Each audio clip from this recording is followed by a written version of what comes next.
Bonjour, je m'appelle Mathias, je suis guitariste et je joue avec Jean-Pierre Danel dans son concert privé All You Need Is Live. Il n'est pas rare qu'on nous demande à nous les musiciens ou à Jean-Pierre directement quel matériel il utilise, quel ampli, quelle pédale et comment il fait pour avoir le son qu'il a, au-delà de la guitare légendaire qu'il utilise. Bien sûr, la pièce maîtresse du matériel de Jean-Pierre, c'est cette guitare. Miss Daisy, c'est une Stratocaster de 1954. 1954, c'est la première année de production des Stratocaster. Et il se trouve que juste avant la Stratocaster 0001, à peu près 60-70 Stratocaster ont été construites, et c'est ce qu'on appelle des pré-productions. Et à ce jour, on considère que ces guitares, ces 60-70 guitares, sont les meilleures guitares électriques qui ont jamais été construites. Donc c'est une vraie pièce de collection, c'est une guitare magnifique qui a d'ailleurs beaucoup de chance d'être jouée. Beaucoup de ces guitares sont soit dans des musées ou dans des coffres de collectionneurs. Et ouais, c'est un vrai cadeau pour tout le monde qu'elle soit jouée. Ici nous avons un Fender Twin 1955, un des premiers Twin construits. Jean-Pierre utilise ce Twin surtout pour les sons crunch et les sons saturés. Pour une bonne raison, parce que cet ampli génère une chaleur sur les sons saturés que aucun ampli moderne ne peut générer. C'est une vraie merveille. Juste à côté, nous avons la fameuse Roland Space Echo RE201. C'est une chambre d'écho vintage à bande. Elle va de pair avec le Vox AC30 qui est ici. Ça, c'est un Vox AC30 de 1963, c'est une belle année pour cet ampli dont les qualités de production et les sonorités changent pas mal selon les années. 63, donc c'est une bonne année. La plupart des sons clairs de Jean-Pierre, en fait, c'est Miss Daisy qui va dans cette chambre d'écho, la Space Echo, et ensuite on sort de la Space Echo et on va dans le Vox.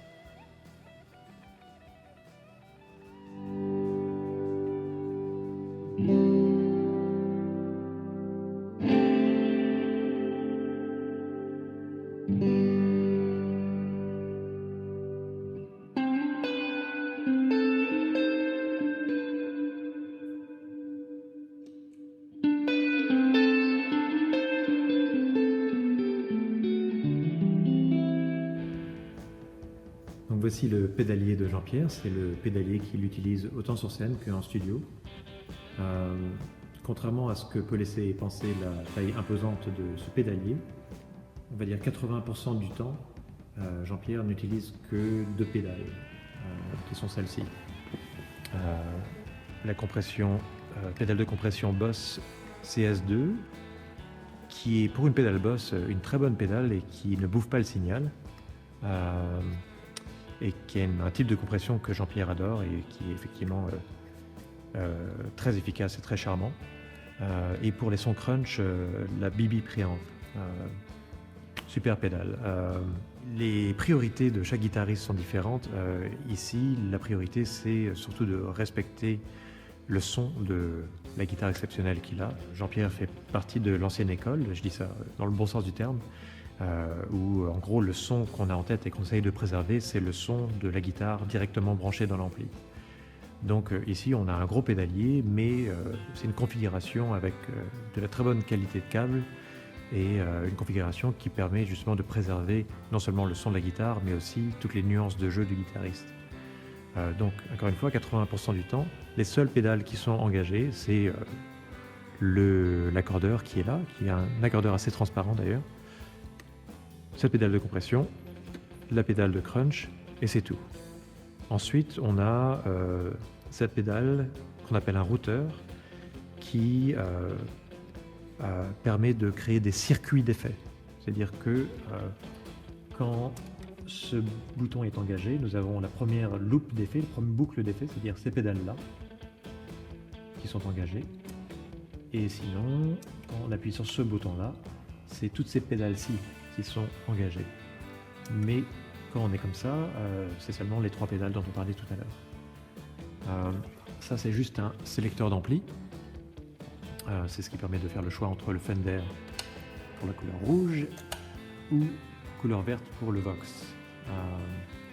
Ici, on a une pédale d'équalisation Carl Martin qui est une très très bonne pédale.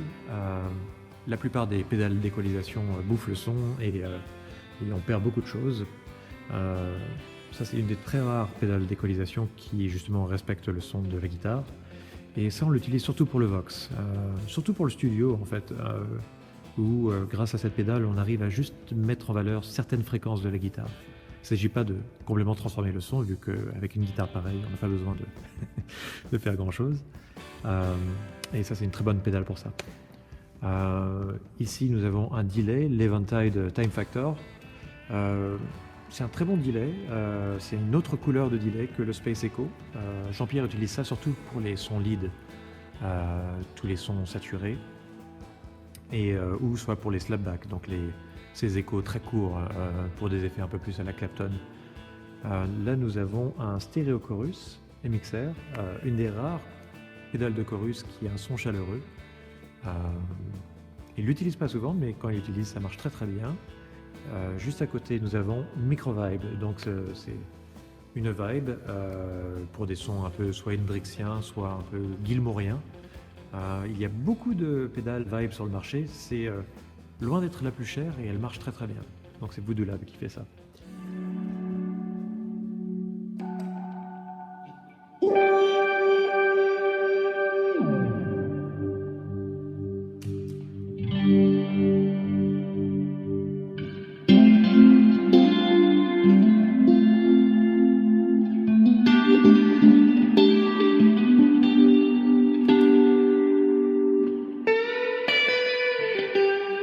Là, nous avons, après la section, la section qui envoie, le Tube Driver. C'est une grosse saturation qui, malgré le fait que ça soit une grosse saturation, préserve aussi les nuances de jeu du guitariste.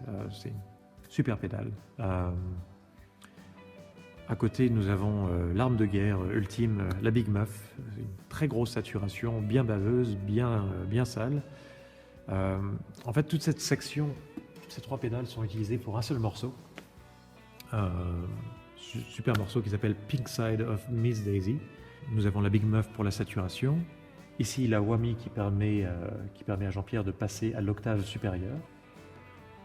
Et là, cette pédale de volume qu'il utilise à l'intro, essentiellement, pour faire l'effet de volume où on part de 0 et on va à 10. Les connaisseurs reconnaîtront cette pédale, c'est une Morley, c'est un nouveau modèle.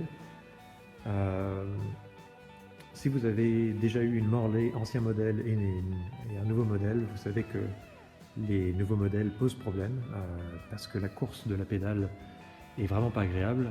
En gros, il n'y a rien et d'un coup, on a tout.